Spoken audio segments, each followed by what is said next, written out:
안녕하세요. 오늘도 사연 살롱을 찾아주셔서 감사합니다. 돌아온 지 일주일 만에 이혼 위기를 맞은 여성입니다. 인생은 한 방이라는 말 들어보신 적 있으시죠? 이건 저희 시어머니 인생 모토예요. 그렇게 인생 한 방을 외치던 시어머니는 현재 한 방 제대로 맞고 교도소에 계십니다. 허황된 꿈을 가진 사람의 처참한 말로라고 할까요? 아무튼 이런 시어머니 때문에 저희 부부는 결혼 생활 시작부터 위기를 맞았어요. 어이없고 황당했던 그 순간들을 낱낱이 전해드릴게요. 남편과 저는 해외여행 중에 만났어요.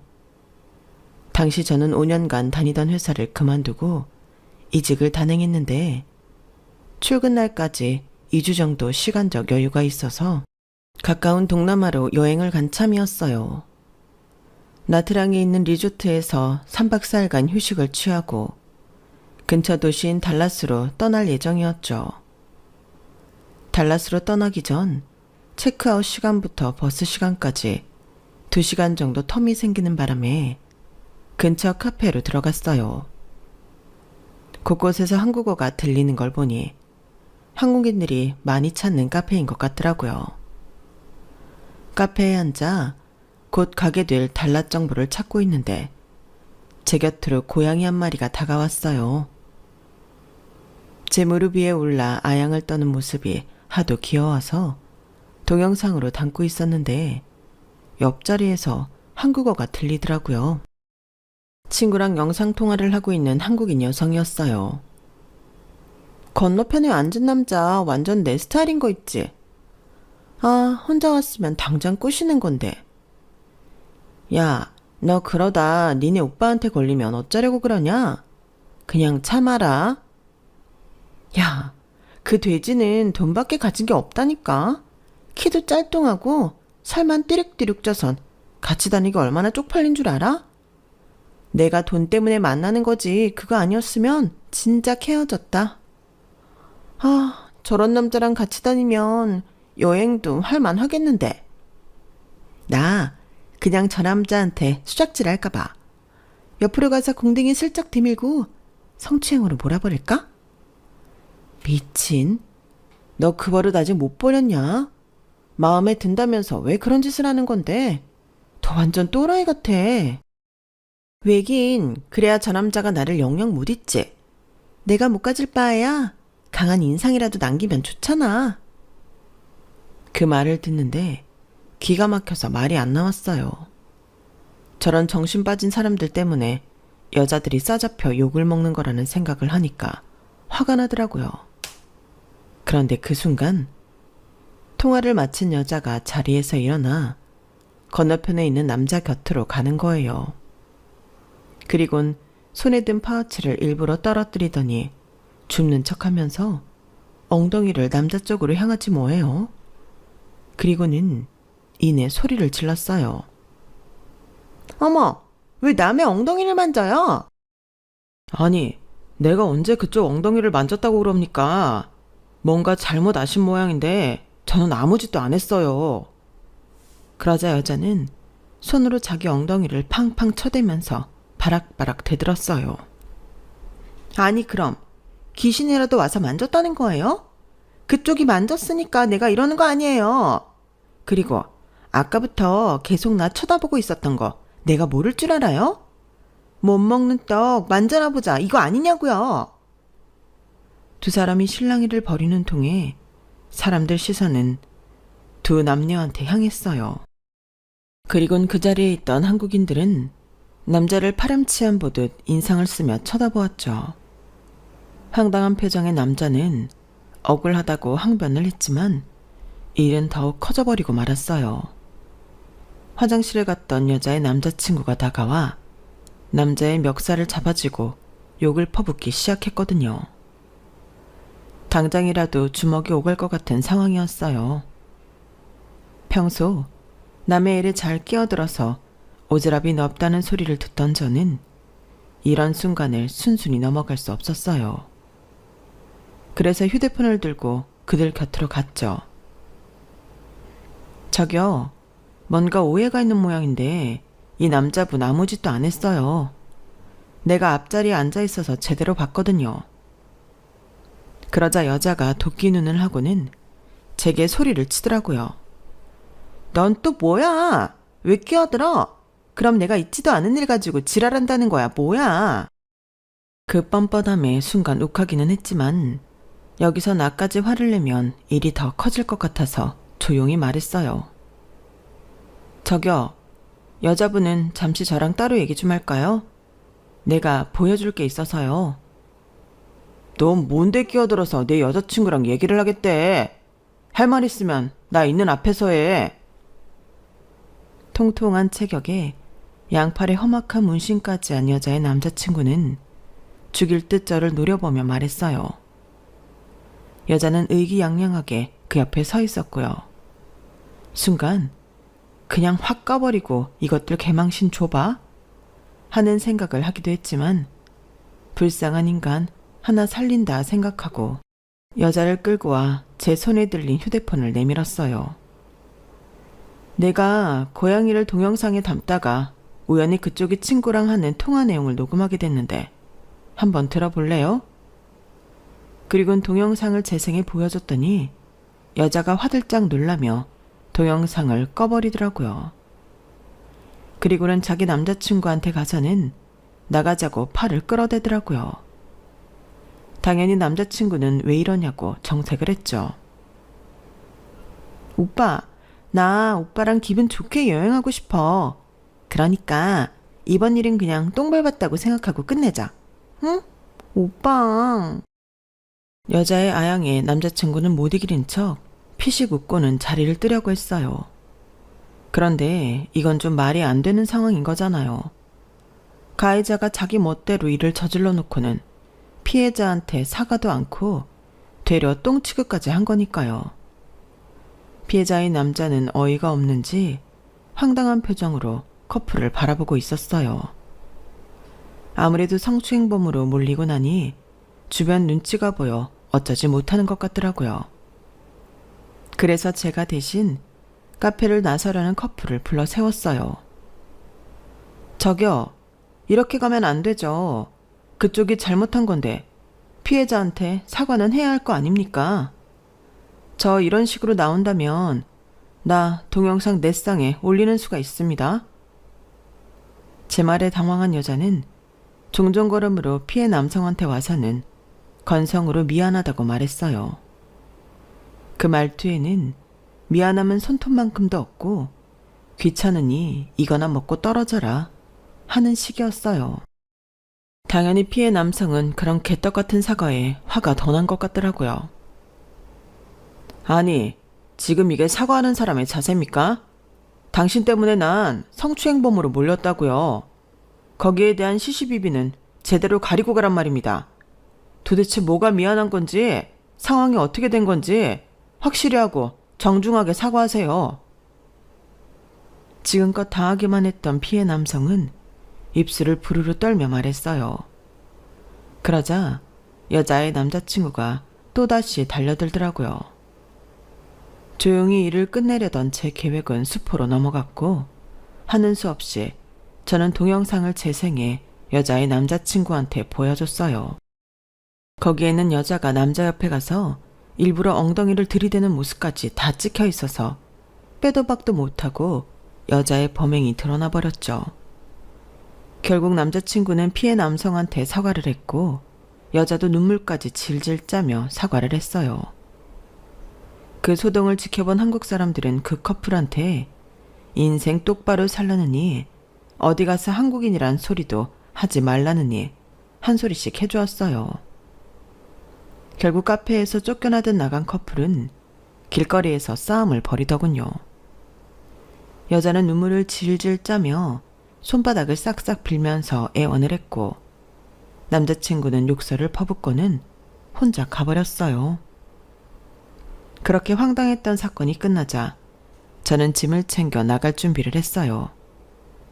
그런데 저를 따라 아까 그 피해 남성이 쫓아오지 뭐예요. 정말 고맙습니다. 그쪽이 아니었더라면 꼼짝없이 성추행범으로 몰릴 뻔했어요. 이런 일은 처음이라 아깐 경황이 없어서 감사 인사도 제대로 못했네요. 피해 남성은 고맙다며 자기가 밥이라도 사겠다고 했어요. 차 시간만 아니라면 저도 그러고 싶었지만 이미 차표를 예매해둔 터라 사양을 할 수밖에 없었죠. 밥 한 끼 때문에 비싼 차비를 날릴 순 없잖아요. 그렇게 헤어진 우리는 우연인지 운명인지 며칠 뒤 달랏 야시장에서 다시 만나게 되었고 그 인연으로 훗날 결혼까지 이어지게 되었지 뭐예요. 그런데 여기엔 비하인드 스토리가 더 있어요. 그날 카페에서 남편은 그 여자가 아닌 저를 힐끔대며 쳐다보고 있었다는 거예요. 처음 본 순간부터 제게 반했다나 뭐라나. 그걸 그 여자는 자기를 쳐다보는 줄 알고 기고만장했던 거죠. 아무튼 한국에 돌아온 저는 새로운 직장에 출근을 했고 달랏에서 함께 여행을 하며 사귀게 된 남편과는 연애 초기 단계를 밟아가고 있었어요. 새 직장에 적응을 하느라 짬을 내기 어려워서 데이트는 대개 주말에만 하게 되었죠. 남편은 아침 일찍부터 저희 집으로 찾아와 집 앞에 차를 세워놓고 약속 시간까지 기다리곤 했어요. 처음엔 이런 사실을 몰랐다가 아침 운동을 다녀오시던 아빠가 제 남편을 집으로 데리고 들어오면서 그 사실을 알게 되었죠. 아니, 주말만 되면 어떤 놈이 우리 집 앞에 차를 세워놓고 상은이 네 방을 힐끔거리지 뭐냐. 내가 오늘은 안 되겠다 싶어서 한마디 할랬더니 대뜸 나보고 상은이 아버지냐고 묻더라고. 그렇다고 했더니 자기가 네 남자친구라고 하길래 데리고 들어왔다. 남자친구를 왜 길바닥에 세워둬? 남의 집 귀한 자식을. 자네, 앞으로는 밖에서 기다리지 말고 집으로 들어와. 나 그렇게 꽉 막힌 사람 아니니까. 생각지도 못한 순간에 아빠한테 연애 사실을 들켜버린 우리는 이후로 자유롭게 우리 집을 드나들 수 있었어요. 남편은 꽤 수줍음이 많은 사람이었지만 호탕한 저희 아빠 옆에서는 꽤 말도 잘하고 분위기도 잘 맞춰주었어요. 다른 사람은 몰라도 제 눈에는 남편이 엄청 노력을 하고 있다는 게 여실히 보이더라고요. 그래서 더 예쁘고 고마웠어요. 제가 중학생 때 엄마가 세상을 떠나시는 바람에 오랜 시간 딸 자식 하나만 보고 살아오신 아빠는 제 남편의 착하고 다정한 모습을 보시곤 안심을 하시는 것 같더라고요. 언젠가 친구분들과 술을 드시고 돌아온 적이 있었는데 얼큰하게 취한 얼굴로 그러시더라고요. 재훈이라면 내 딸 남편감으로 합격이다. 남자는 남자가 봐야 아는 법이라잖냐. 재훈이라면 평생 널 아끼고 사랑해 줄 거야.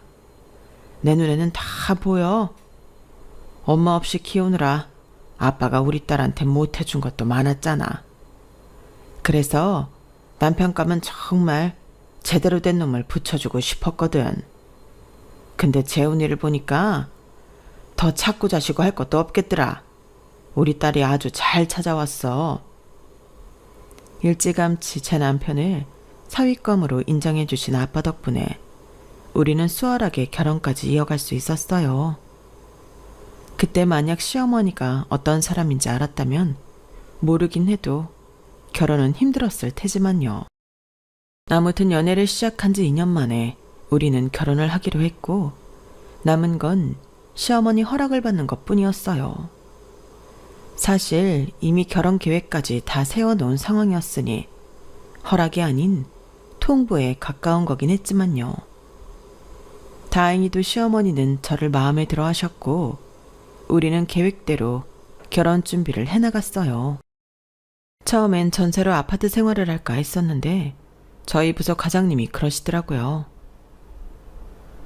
서울에선 아파트든 빌라든 상관없이 집을 사는 게 이득이야. 언제 구식값이 오르긴 하니까. 금전적으로 여유가 있다면 아파트를 사는 게 좋지만 요즘 아파트 값이 도통 말이 안 되는 금액이잖아. 영끌이리 뭐니 해서 아파트 장만하면 뭐해? 매달 이자 갚느라 하우스푸어로 살 뿐인데. 그래도 아파트를 고집하겠다면야 말릴 순 없지만 나라면 처음엔 적은 돈으로 살 수 있는 빌라를 사서 천천히 늘려가겠어. 오르는 속도가 아파트만은 못해도 그만큼 지출도 적잖아. 그 말을 듣고 보니 굳이 빚더미에 앉아가며 아파트를 고집할 필요는 없겠더라고요. 그래서 남편한테 얘기를 해봤더니 남편도 제 생각에 동의해 주었어요. 그래서 부동산을 찾아다니며 괜찮은 빌라를 찾기 시작했어요. 신축이면 좋겠지만 아무래도 신축은 가격이 높더라고요. 가급적이면 은행 도움 없이 우리 두 사람이 가지고 있는 돈으로 해결하고 싶어서 구축이지만 상태가 좋은 집으로 찾아다녔어요. 그렇게 해서 적당한 가격에 25평대 빌라를 살 수 있었어요.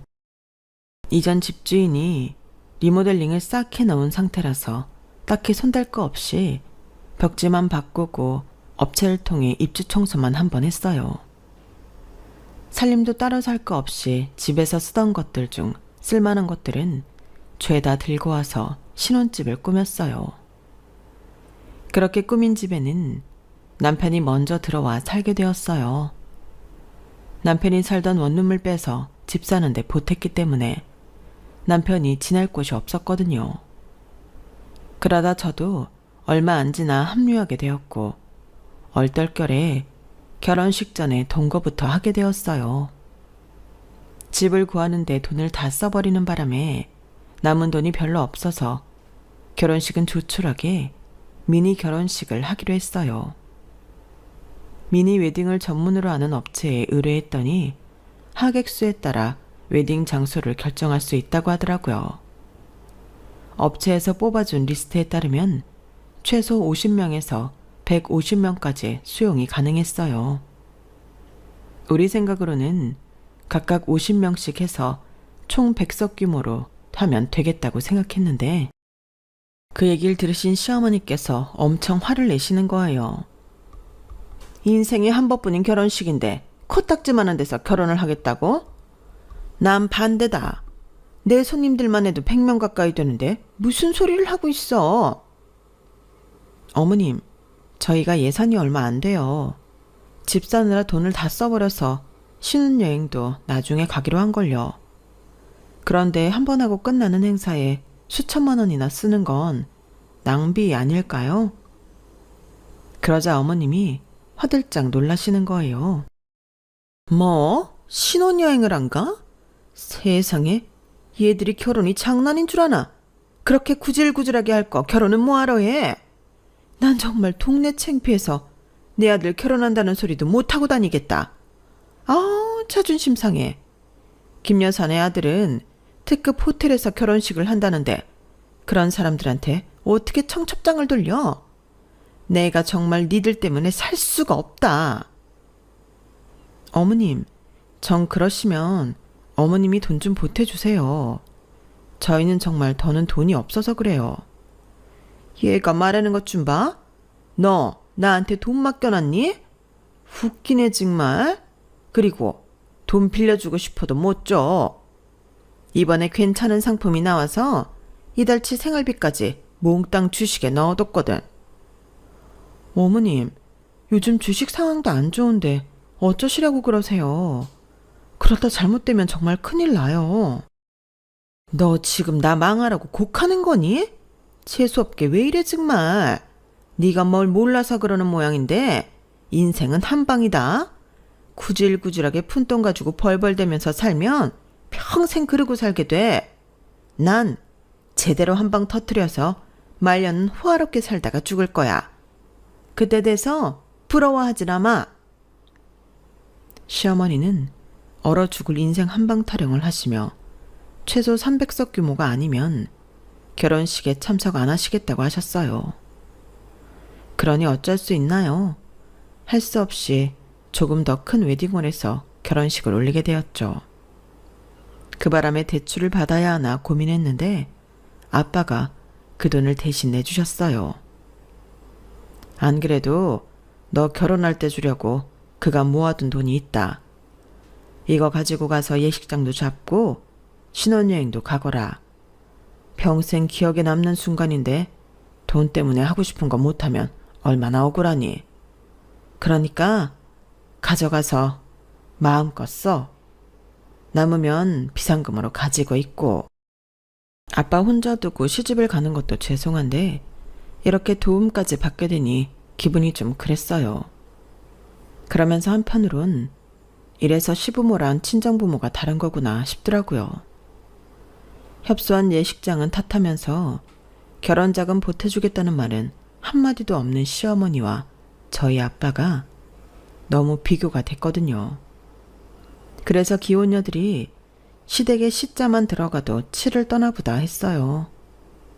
아빠 덕분에 식장도 큰 데로 잡고 신혼여행도 떠날 수 있게 되자 남들 하는 것처럼 제법 그럴듯한 결혼식 모양새가 났어요. 그런데 막상 결혼식 당일이 되니 어머님 앞으로 오신 하객 수가 채 20명도 안 되지 뭐예요. 그래서 식장에 반도 못 채운 채 식을 올려야 했어요. 사람들 앞이라 화는 낼 수 없었지만 속으로는 열통이 터지더라고요. 식장 바꾸면서 추가된 금액이면 신혼여행 경비를 제외하고도 남을 정도였거든요. 그런데 그게 끝이 아니었어요. 패백을 드리고 뒤늦은 점심을 먹고 있는데 어머님이 찾아와 그러시는 거예요. 예, 내 앞으로 온 손님들 축의금은 내가 가져가도 되지? 어디까지나 날 보고 온 내 손님이니까. 그 말에 헛웃음이 났지만 안 된다고 하기도 좀 그랬어요. 그래서 그러시라고 했더니 나중에 보니까 제 남편 앞으로 온 손님 축의금까지 더 챙겨서 가져가셨더라고요. 저희 시댁 형편이 그리 어려운 편은 아닌데도 어머님이 그렇게 돈에 집착하시는 데는 이유가 있어요.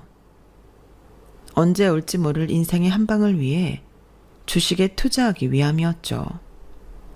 남편 말을 들어보니 아버님이 살아계실 때 이런 이유로 어머님과 자주 다투곤 하셨다더라고요. 저희 아버님은 착실히 일해서 돈을 모으는 타입이었고 저희 어머님은 복권이나 투기로 1억 천금을 얻길 바라는 타입이었거든요. 아버님이 교통사고로 돌아가시면서 받았던 사망보험금도 어머님은 주식에 투자를 하셨어요.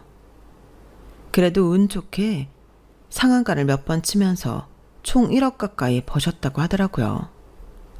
단순히 운이 좋았던 거지만 어머님은 이게 시작이라고 생각하셨던 것 같아요. 그 후로는 현금이 생길 때마다 무조건 주식을 사 모으셨거든요. 그렇게 10년 가까이 시간이 흐르는 동안 어머님은 주식으로 번 돈보다 곱절은 더 잃으셨지만 그래도 헛된 희망을 버리지 않으셨어요. 그리고 결국 선을 넘는 행동을 하게 되셨죠.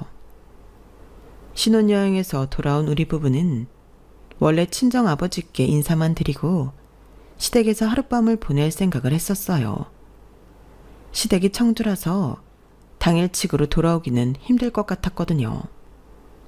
그런데 어머님이 굳이 청주까지 올 거 없다고 하시더라고요. 번거롭게 뭐하러 청주까지 오니? 마침 나도 서울에 일이 있어서 올라가려던 참이니까 서울에서 보자꾸나. 도착하는 당일은 친정아버지 댁에서 자고 와. 나는 니들 집에 가서 기다릴 테니까. 어머님도 참 그렇게 멋있어요. 어머님 일 보시는 동안 저희는 친정에 들러서 인사하고 집으로 갈게요. 저녁 때 저희 집으로 오세요. 저희도 없는 집에 어머님 혼자 가 계시는 게 꺼림칙해서 그렇게 말씀드렸는데 어머님이 한사코 먼저 집에 가 계시겠다는 거예요. 그러면서 현관 키 번호를 알려달라시더라고요. 몇 번의 실랑이 끝에 가르쳐 드리긴 했는데 신혼여행지에 있는 내내 신경이 쓰였어요. 아무리 자식네 집이라고는 하지만 엄연히 독립해서 사는 처지인데 함부로 집에 들어가 살림을 훑어보는 게 마음에 내키지 않았거든요. 제가 유별나다고 하시는 분들도 있겠지만 이건 어디까지나 프라이버시 침해라고 생각해요. 그 일로 남편한테 투정을 부리자 남편은 별일 아니라는 듯이 말하더라고요. 자기 참 이상하다. 이게 어떻게 별일이 아닌 거야. 우리 아빠는 내 허락 없인 내 방에도 함부로 안 들어오셨었어. 아무리 부모 자식 간이라도 지킬 건 지키고 살아야지. 프라이버시 좀 지켜달라는데 그게 과한 요구야? 과하다는 게 아니라 다른 사람도 아니고 엄마가 자식 집에 들리는데 그걸 그렇게 유난스럽게 생각하는 게 이상하다는 거지. 난 장인어른이 우리 집에 없을 때 우리 집에 가 계신다고 하면 그러라고 할 거야. 아버지가 딸 집에 오는 게 이상한 건 아니니까. 상은아, 우리 그냥 편하게 살자. 장인어른이고 시어머니고 선 긋지 말고 그냥 아버지 어머니로 생각하고 살자고. 남편은 애써 저를 설득하려고 했고 저도 신혼여행을 이런 문제로 망치기 싫어서 일단 참고 넘어가기로 했어요. 그렇게 4박 5일간의 신혼여행을 마치고 한국으로 돌아온 우리 부부는 친정으로 향했어요. 여행지에서 사온 선물을 아빠한테 드리고 같이 집 근처 식당에 가서 저녁을 먹고는 집으로 향했어요. 집안에 불이 다 꺼져 있는 게 어머님이 집에 안 계신 것 같더라고요. 그래서 전화를 드렸더니 급한 일이 있어서 청주로 바로 가셨다는 거예요. 내가 시간이 없어서 너희 집에 들릴 시간이 없었다. 무사히 잘 돌아왔으면 됐어. 얼굴은 추석 때 보면 되지. 그럼 피곤할 텐데 쉬어라. 어머님이 우리 집에 안 오셨다는 말에 은근히 다행이다 싶었어요. 그런데 캐리어를 현관에 두고 소파에 앉아 몸을 뉘었는데 뭔가 조금 이상하다는 느낌이 들었어요. 제가 약간 결벽증 같은 게 있어서 물건은 항상 같은 자리에 두곤 하거든요. 그래서 우리 집에 있는 물건들은 늘 있던 자리에 놓여 있는데 TV장 위에 놓여 있던 미니 달력이 협탁 위에 올려져 있지 뭐예요. 협탁엔 작은 스탠드를 놓아두기 때문에 불빛이 가려져서 주변엔 아무것도 안 놓거든요. 그런데 그뿐이 아니었어요. 싱크대 안에 사용한 물컵도 놓여 있더라고요. 여행 갈 때 제가 싹 청소를 하고 갔기 때문에 컵이 나와 있을 이유가 없는데 말이에요. 게다가 그 컵은 평소 저희 부부가 사용하지 않는 컵이기도 했어요. 여보, 집에 누가 들어왔었나 봐. 달력 위치도 그렇고 싱크대 안에 컵이 있는 것도 이상해. 혹시 도둑이 든 거 아닐까? 착각하는 게 아니냐고 말하던 남편은 뭔가를 보더니 아! 소리를 내며 놀라더라고요. 그러고 보니까 현관 들어올 때 실내화가 엉망으로 놓여 있었어. 자기는 밖에 나갈 때 실내화를 가지런히 놓고 나가잖아. 자기야, 잠깐만 집 밖으로 나가 있어봐. 혹시 지금 집 안에 누가 있는지도 모르니까. 남편 말에 등줄기에서 전기가 찌릿하게 이는 느낌이 들었어요. 그래서 얼른 현관 밖으로 나가 문을 열어둔 채 손에는 휴대폰을 쥐고 있었어요. 여차하면 경찰에 신고할 생각으로요. 한 손에 빗자루를 들고 집안 구석구석을 샅샅이 살피던 남편은 아무것도 없는지 저보고 들어오라고 했어요. 여독도 풀리지 않은 상태에 신경까지 썼더니 머리가 깨져나가는 것 같았어요. 그런데 그때 문득 도둑이 아니라 어머님이 왔다 가신 게 아닌가 하는 생각이 들더라고요.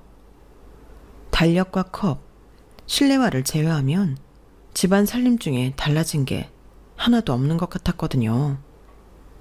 도둑이 들었다면 서랍을 열어본 흔적이나 장롱 속을 뒤진 흔적이 있어야 하잖아요. 도둑 주제에 집안을 정리하고 갔을 리 만무하니까요. 그래서 남편을 시켜 어머니께 전화를 해보라고 했어요.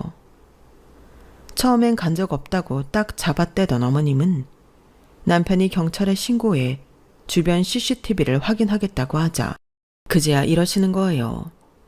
아, 생각해보니까 내가 오늘은 간 적이 없고 며칠 전엔 잠깐 들린 적이 있어. 그래도 아들네 집인데 어떻게 하고 사는지는 봐야 하잖니. 내가 그걸 깜빡하고 말 안 했네?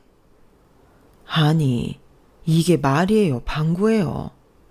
한두 달이 지난 것도 아니고 불과 며칠 전에 있었던 일을 깜빡했다는 게 말이 되냐고요. 정말이지 뚜껑이 열릴 만큼 화가 났지만 그럴 기운도 없어서 입을 다물었어요. 그랬더니 남편이 오히려 더 자기 엄마한테 화를 내더라고요. 아무래도 제 눈치가 보여서 그랬던 것 같아요. 한바탕 몰아쳤던 도둑소동은 그렇게 끝이 났어요. 그런데 아직 끝난 게 아니었더라고요. 글쎄 저희 집으로 난생 처음 듣는 금융업체에서 대출 확인서라는 게 날아온 거예요. 요즘엔 이런 식으로 사기를 치는 사람들이 있나 싶어서 구겨버리려는데 거기에 저희 집 주소와 시어머니 이름이 적혀있지 뭐예요. 그래서 서류에 적힌 번호로 전화를 했어요. 그랬더니 글쎄 우리 집을 담보로 시어머니가 3천만 원이나 대출을 받았다지 뭐예요. 그게 무슨 소리예요? 우린 집을 담보로 빌려준 적이 없는데요. 본인도 아니고 시어머니가 어떻게 자식 집을 자기 마음대로 담보 삼아 대출을 받아요. 말도 안 되는 소리 하지 마세요. 그러자 업체 직원은 혀를 차며 그러는 거예요. 그건 자기 알 바 아니고 자기네는 우리 시어머니한테 부동산 문서랑 저희 부부 주민등록 등본 그리고 인감증명서 거기다 위임장까지 다 받고 대출을 진행했다고요. 대출 날짜를 물어봤더니 저희 결혼식 바로 다음 날이더라고요. 어머님께 현관키 번호를 알려드린 그날이었어요. 저희가 없는 사이 저희 집에 들어와 안방 서랍에 있던 집문서와 인감도장, 각종 서류들을 훔쳐서 이 짓을 벌인 거였어요. 지금까지 시어머니한테 쌓인 게 많았던 저는 이번 문제만큼은 그냥 못 넘어가겠더라고요. 정말이지 그 순간엔 결혼이고 나발이고 다 때려치우고 갈라서고 싶었어요. 그래서 시어머니한테 전화해 소리를 질렀어요. 어머님이 우리 집을 담보로 대출받았다면서요? 어머님, 우리한테 어떻게 이럴 수가 있어요? 어떻게 우리한테 말 한마디 없이 이런 짓까지 벌일 수가 있냐고요? 이 집이 어머님 집이에요? 우리가 집 사는데 어머님이 10원이라도 보태준 적 있어요? 없잖아요. 결혼식도 굳이 큰 데서 하라고 하셔서 1,000만 원 넘게 돈 더 깨지게 하시더니 이젠 저희 집까지 팔아먹을 셈이었냐고요. 어머님, 이거 엄연히 절도예요. 아무리 자식 집이라고 해도 어머님이 함부로 손댈 수 없는 거라고요. 저요, 더는 못 참겠어요. 차라리 저 그이랑 이혼할래요. 더는 어머님 며느리 못 해먹겠다고요. 그랬더니 어머님이 뭐라는 줄 아세요? 그래? 그럼 그렇게 해라. 대신 이혼할 때 하더라도 대출금은 반반 부담해야 하는 거 알지? 하루를 살았든 1년을 살았든 어쨌거나 너희는 부부니까. 그럼 이만 끊는다. 아니 뭐 이런 개떡 같은 경우가 다 있어요. 저는 하도 열이 받아서 다시 어머님께 전화를 했어요. 그런데 수십 통을 해도 끝까지 안 받더라고요. 도저히 이대로 넘어갈 수 없었던 저는 저보다 결혼 휴가가 짧아서 이미 출근해 있던 남편한테 전화해 방금 전까지 있었던 모든 일을 고스란히 전했어요. 전화기 너머로 남편의 한숨소리가 들리더라고요. 알았어. 내가 엄마한테 전화해 볼게. 자기야, 너무 걱정하지 마. 내가 어떻게든 이번 일 잘 처리할 테니까 마음 졸이지 말라고. 그리고 미안하지만 난 자기랑은 절대 못 헤어져. 자기가 엄마랑 연을 끊으라면 끊을게. 그치만 자기랑 헤어지는 건 못해. 난 자기 없이 못 산다고. 알겠지? 그러니까 이혼 얘기는 없었던 거다. 그래 줄 거지? 마치 버림받지 않으려고 기를 쓰고 달려드는 아이처럼 남편은 제가 전화를 끊을 때까지도 이유는 안 된다고 울먹였어요. 그날 남편은 회사에 반차를 내고 본가로 내려갔어요. 그리고는 어머님과 단판을 짓고 돌아왔더라고요. 장시간 운전을 하고 새벽녘이야 집으로 돌아온 남편은 소파에 쓰러지듯 누우며 그러더군요. 대출금은 다 상환했고 대출 문서도 다 파기했다고요. 남편이 어떻게 돈을 받아냈는지는 모르겠지만 그렇게 어머님이 벌인 담보대출 사건은 마무리가 되었어요. 그 일이 있고 저희 부부는 어머님과 연락을 끊고 살았어요. 이혼을 하지 않는 조건으로 제가 내세운 게 그거였거든요. 저희 아빠는 어떻게 그깟 돈 문제로 부모 자식 간을 끊어놓을 수 있냐고 저를 나무라셨지만 저는 그래요. 아무리 부모라고 해도 자식이 감당하기 힘든 짐을 씌우려 든다면 거리를 두고 사는 것도 방법이라고요.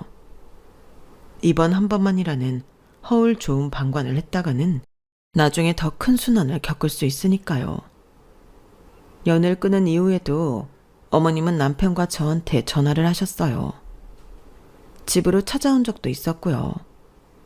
그래서 전화번호는 차단을 해버렸고 집에 찾아오시는 문제는 한 번만 더 찾아오면 어머님을 상대로 소송을 벌이겠다고 엄포를 놓았어요.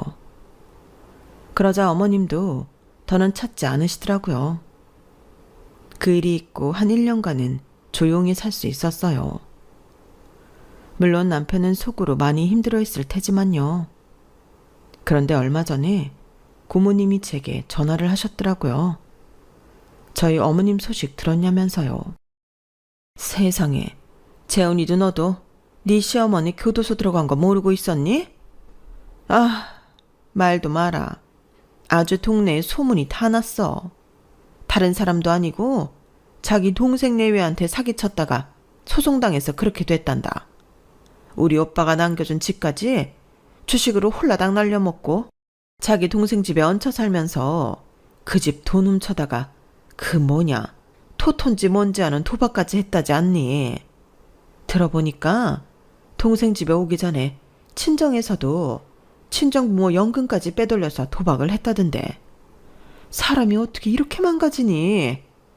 우리 오빠가 이 꼴 안 보고 죽은 게 다행이다 싶다. 혹시 니들도 무슨 일 당한 건 아니지? 고모님 얘기를 듣다 보니 진작에 영 끊고 살길 잘했다는 생각이 들었어요. 그러지 않았다면 저희 부부도 지금쯤 피해자가 되어 있었을 테니까요. 세상에는 가족이라는 이름으로 자신과 가장 가까운 사람들 가슴에 못질을 하는 사람들이 많은 것 같아요. 저희 시어머님처럼요. 이번 기회를 통해 제발 시어머니가 이거 한 가지는 깨달았으면 좋겠어요. 돈을 훔치는 것보다 자신을 믿어준 사람들 마음에 상처를 입히는 게 더 큰 죄라는 걸 말이죠. 지금까지 제 사연을 들어주셔서 감사합니다. 항상 건강하시고 하시는 일 모두 잘 되시길 바랍니다.